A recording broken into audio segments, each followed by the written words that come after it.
A geração Z não quer trabalhar, talvez ela só não queira mais ser explorada. Isso é um fato, porque a verdade é que as novas gerações têm demonstrado uma coragem que muitas vezes faltou às gerações passadas, como por exemplo a geração millennial. Uma coragem de se posicionar com firmeza diante de alguns assuntos delicados e propor mudanças, como por exemplo o mercado de trabalho. A geração Z. A vida pessoal em primeiro lugar. A geração Z. É a geração Z. Jovens neném. É a geração Z. É a geração Z. A geração Z deverá compor 30% da força global economicamente ativa. Ao contrário do que seus pais fizeram, eles questionam a forma como nos relacionamos com o trabalho. Geração Z.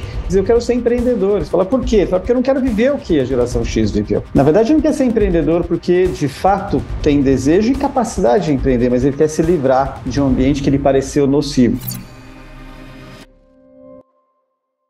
Você já deve ter ouvido por aí que a geração Z não gosta de trabalhar, que os jovens de hoje têm preguiça, não aguentam pressão, não respeitam hierarquia, que são frágeis, mimados e só pensam em likes, séries e prazer imediato. Será que essa é a visão correta? Ou é mais uma generalização sem observação do contexto inteiro das mudanças que já estão acontecendo e da obviedade de que o mundo ele já não é mais o mesmo que era 5 anos atrás? Eu lembro que eu não me encaixava em nada do que via na época da minha adolescência e ficava muito ansioso por não saber exatamente com o que eu ia trabalhar. Sentia muita pressão dos olhares externos dos meus pais, dos outros colegas, das pessoas conhecidas que me viam como um vagabundo, alguém que não ia dar em nada. E a verdade é que eu não me via em nada daquilo que eu conhecia. Eu não queria atender em consultório como psicólogo, mas gostava muito de psicologia. Eu não queria ser um cientista de laboratório, mas gostava muito de neurociência. Eu não queria trabalhar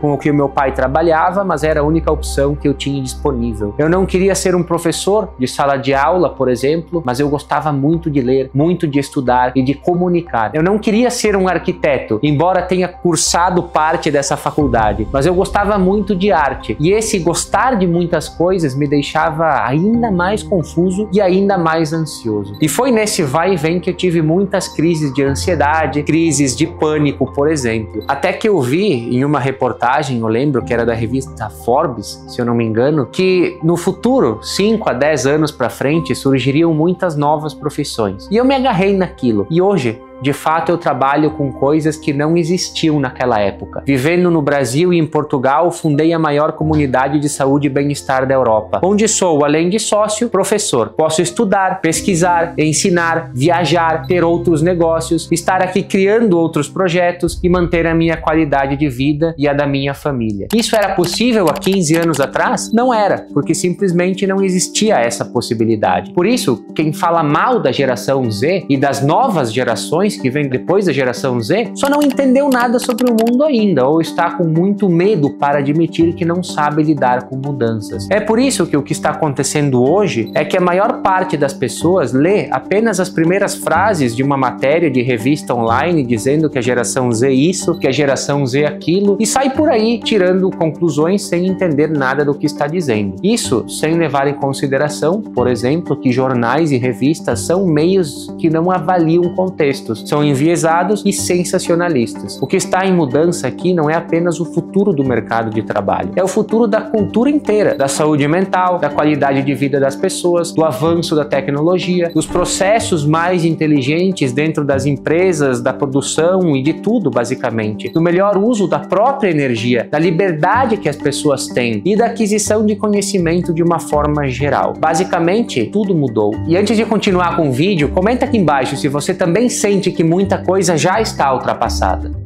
Vamos entender primeiro o contexto das novas gerações. Pessoas nascidas entre 97 e 2010 compõem a geração Z. Os verdadeiros nativos digitais. Cresceram com internet de alta velocidade, redes sociais, acesso imediato a tudo. Informação, cultura, educação e entretenimento. Desde cedo viram seus pais reclamando de quase tudo, perdendo empregos com problemas financeiros e relacionamentos instáveis. Viram crises econômicas, governos falhando, instituições ruindo. Viram um crescimento exponencial do conhecimento científico que acabou ensinando um novo estilo de vida mais leve, mais saudável, produtivo e recompensador. Viram na prática que muitos no passado, seus pais provavelmente, cresceram sob falsas promessas de enriquecimento e recompensas rápidas e que o que receberam, na verdade, foi apenas altas dívidas no cartão de crédito, altos juros e a fuga em vícios, em substâncias como álcool, cigarro e outras drogas. Vivenciaram uma pandemia global ainda jovens, viveram hiperexpostos às redes sociais e testemunharam uma crise crescente de saúde mental. É natural que questionem modelos antigos de trabalho, não é mesmo? Eles não querem repetir erros do passado, romantizar demais o trabalho, por exemplo, adoecer por dentro, viver sob falsas promessas, morrer por dinheiro. Nada disso faz mais sentido. E talvez eles estejam certos em dizer não a muitas coisas. Você também diria não com o mesmo contexto. Essa é uma geração que inclui a qualidade de vida na luta diária e, portanto, precisa ver mais sentido nas coisas que vai fazer. Gosta de entender se há outros caminhos para chegar aos bons resultados. Quer conseguir conciliar saúde mental, dinheiro, viagens e família. Quer poder trabalhar sem se escravizar. Quer compreender quais são os esforços que mais geram resultados e quais são os esforços que são desnecessários muitas vezes. De certa forma, é uma geração mais inteligente. Convenhamos, esse já era um grito silencioso das gerações passadas, a geração X, a geração Millennial. Só muitos não tiveram coragem suficiente de externalizar.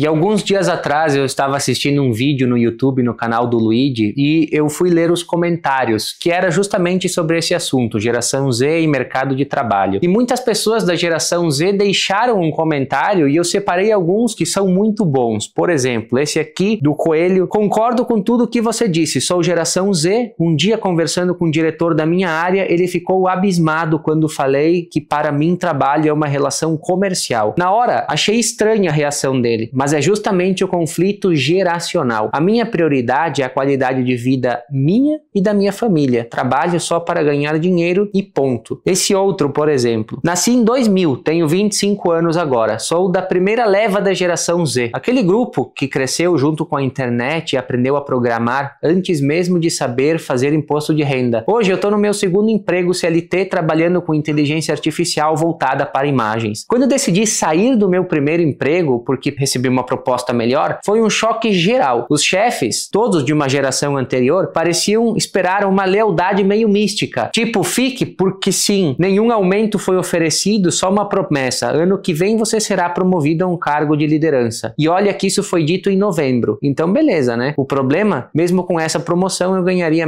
o mesmo salário da nova oferta. Só que o novo emprego eu continuaria como dev, desenvolvedor, sem ter que gerenciar ninguém. Decidi sair. E claro, acharam ruim, como se escolher o que é melhor para você fosse uma ofensa pessoal. E para finalizar, da Jennifer: tenho 33 anos, sou millennial. O sonho de todo mundo é ter dinheiro sem precisar cumprir com essa obrigação. As pessoas só trabalham por necessidade, mas tentam se convencer de que amam as suas profissões. Acho que essa ideia de trabalho como propósito de vida é apenas uma forma de preencher o vazio e dar algum sentido à existência. Na minha visão, ou estão se enganando ou simplesmente não são muito bons das ideias. Agora, esses comentários, diga-se de passagem, são muito bons e nos levam a questionar algo bem interessante, principalmente esse último, né, que me levou a pensar muito. Quando é que começou a romantização do trabalho? Porque o trabalho nem sempre foi esse palco de propósito, missão e realização pessoal que todo mundo fala hoje. A ideia de que o trabalho precisa ter propósito, sentido profundo e ser autorrealizador é relativamente recente na história, muito recente para falar a verdade. Vamos voltar um pouco no tempo. Por exemplo, as gerações antes dos anos 50. Para minha avó, talvez para sua avó e talvez para sua mãe, trabalho era sinônimo de obrigação, de dever. Trabalhar era dever, sobrevivência. Não tinha essa romantização toda. Trabalhava-se para pôr comida na mesa e fim de papo. A minha avó, por exemplo, morreu recentemente. E eu tive o privilégio de crescer, viver com ela e fazer muitas perguntas ao longo da vida. Até mesmo trabalhei ao lado dela durante algum tempo na roça. E um dia eu perguntei perguntei se ela não tinha tido muito estresse na vida, porque a história dela é bem pesada. Um dia eu conto aqui pra vocês. E ela me olhou e perguntou: o que é estresse? Realmente sem saber o que significava a palavra. Isso resume muito bem o que foi essa geração. Fazia o que precisava ser feito e ponto final. Agora, no pós-guerra, anos 50, 70, com o crescimento econômico, o trabalho já muda. Ele vira carreira. A lógica era simples. Entra na empresa, sobe devagar e garante a aposentadoria. Era um caminho até racional, sem paixão, mas focado na estabilidade. É o auge, por exemplo, da consolidação do sonho americano. E a ideia era: se você se esforçar, você vence. O símbolo mais popular do sonho americano, clássico, é casa própria no subúrbio, carro na garagem e família tradicional com 2 filhos e, claro, um cachorro no quintal. Só que a realidade, ela mostrou que nem todos têm acesso às mesmas oportunidades. Muitas pessoas trabalharam duro e não prosperaram. Agora vem os anos 80 e 90,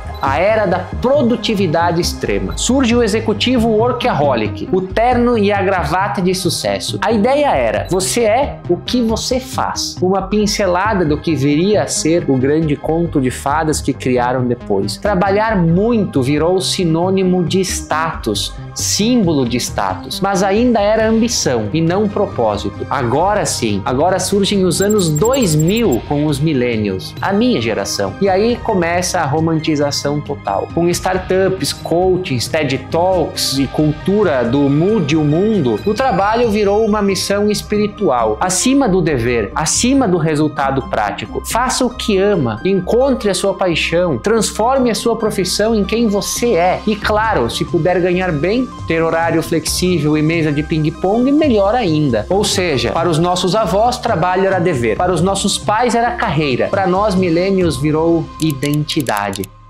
E agora, o que parece, pelo menos, a geração Z só está voltando para o realismo. Eu não preciso amar necessariamente o meu trabalho. Ele precisa me pagar bem, respeitar o meu tempo e não destruir a minha saúde mental. O que é uma escolha lúcida, vamos ser bem sinceros, desde que levada, obviamente, com a devida maturidade. Os jovens apenas desprenderam um pouco o propósito do trabalho em si para ligá-lo à vida como um todo. Daí a inclusão da saúde mental na hora de escolher alguma coisa. Eu estou falando, obviamente, das pessoas que realmente estão buscando isso, porque sim, muitos estão presos em vícios, jogos, apostas, pornografia e até mesmo uma visão errada acerca do trabalho e do mercado de trabalho como um todo. Estão ansiosos, depressivos, negando o esforço necessário muitas vezes. Mas esse vídeo ele não é sobre isso. E a verdade é que esses problemas existem há muito tempo e fazem parte de todas as gerações. Hoje está tudo muito rápido. Quem não tiver essa capacidade de adaptação extrema vai sofrer muito no que diz respeito à saúde mental. Por esse motivo também não adianta se apegar muito a um tipo de trabalho ou outro. É necessário se apegar mais à capacidade pessoal que temos de adquirir conhecimento, estudar, não se desesperar e se adaptar às mudanças. Grandes habilidades necessárias não são mais somente as técnicas, mas sim mentais e emocionais. Essas são as que farão a maior diferença daqui para frente. Por exemplo, só para terem uma ideia, segundo o Fórum Econômico Mundial, e esse é um dado de 2023, a inteligência artificial poderá substituir até 85 milhões de empregos até 2026, mas também criará 97 milhões de novos empregos, exigindo, sobretudo, adaptação rápida. Isso já aconteceu, na verdade, e vai continuar acontecendo. A Revolução Industrial levou cerca de 80 anos para transformar o trabalho manual em mecanizado. A inteligência artificial hoje, em apenas 5 anos, já mudou quase todo o mercado, em quase todas as áreas. É muito mais rápido. Não estamos apenas diante de uma nova revolução, estamos diante de uma mudança de espécie cognitiva, basicamente, em tempo real. É como se o universo estivesse criando uma nova forma de inteligência ao lado do Homo sapiens, que somos nós. Então, basicamente, o que o fogo foi para a era pré-histórica, a inteligência artificial está sendo para a era digital. E sim, ao contrário do que muitos dados indicam, essa provavelmente é uma geração muito inteligente e com altíssimas capacidades. Mas também é verdade que muitos jovens sabem o que querem, mas não sustentam o caminho até lá. E muitos ainda estão sofrendo para encontrar o seu lugar, lutando contra diversos tipos de transtornos ou vícios. Então eu vou deixar 3 conselhos para te ajudar a crescer profissionalmente sem perder a qualidade de vida. Número 1. Proteja a sua atenção como se fosse ouro, porque ela é. Para isso, elimine o máximo de distrações que conseguir. Seu foco vale mais do que o seu diploma. Sério mesmo. Se você vive distraído, disperso, cansado, você não vai conseguir construir nada que dure. Desligue as notificações, desinstale o que te consome, esconda, jogue fora ou faça o que for preciso com as coisas que mais roubam o seu tempo e o seu foco. Falamos muito que as coisas mudam rápido demais. E se você não estiver sempre um passo à frente, significa que você sempre está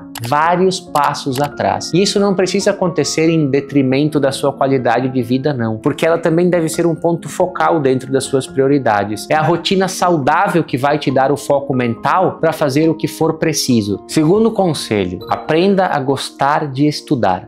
Sobre o que você trabalha e sobre o que te fará crescer como pessoa. Hoje, muita gente quer resultado, quer ganhar bem, ser reconhecido, viver com liberdade, ter uma rotina de qualidade e ao mesmo tempo que se torna uma pessoa de sucesso, mas odeia o caminho que leva até esses resultados. E a parte mais importante deste caminho é gostar de aprender constantemente, gostar de estudar, só que estudar exige silêncio e foco. Afastar-se de estímulos de redes sociais, de videogames e entretenimentos desnecessários. E eu vou te dizer com clareza, sem estudo sério, ninguém se torna relevante. Você pode até ter talento, mas vai ficar raso, substituível e frágil. Gostar de estudar o que te dá dinheiro é ser inteligente, mas estude também o que te torna uma pessoa melhor. Filosofia para pensar com profundidade, comportamento para entender a si mesmo, religião, história, virtudes, literatura. Sem isso, você pode até ser um bom profissional, mas será um homem frágil, superficial, sem um eixo central de convicções. Veja bem, gostar de estudar não é gostar de ler livros, é gostar de crescer. Você não precisa ser o melhor, mas seja muito bom. Hoje existe uma pressão sutil e silenciosa para você ser o melhor do mundo em alguma coisa. O mais inovador, o mais disruptivo, o mais original. E se você não se sente isso, parece que não vale a pena nem tentar. Mas deixa eu te dar um conselho. Você não precisa ser o melhor do mundo, mas seria muito bom para você, para o seu futuro, para o seu trabalho e para a sua vida que pelo menos quisesse ser um dos melhores. Porque viver tentando só fazer o básico ou só ganhar o mínimo leva a uma vida mínima. É sobre respeito por si mesmo e pela família que você vai construir. Aqui no Off-Life, a gente desliga o ruído superficial e aprofunda no que é essencial. O comportamento humano não é fórmula pronta, é busca contínua, é observação, é silêncio, é virtude, é coragem de viver a vida. Então, se esse conteúdo fez sentido para você, curte, comenta aqui embaixo, eu quero saber o que você sente sobre tudo isso. E compartilha com um amigo. E claro, se inscreve no canal. Aqui a gente não vive no automático. A gente vive off, mas ligado no que importa.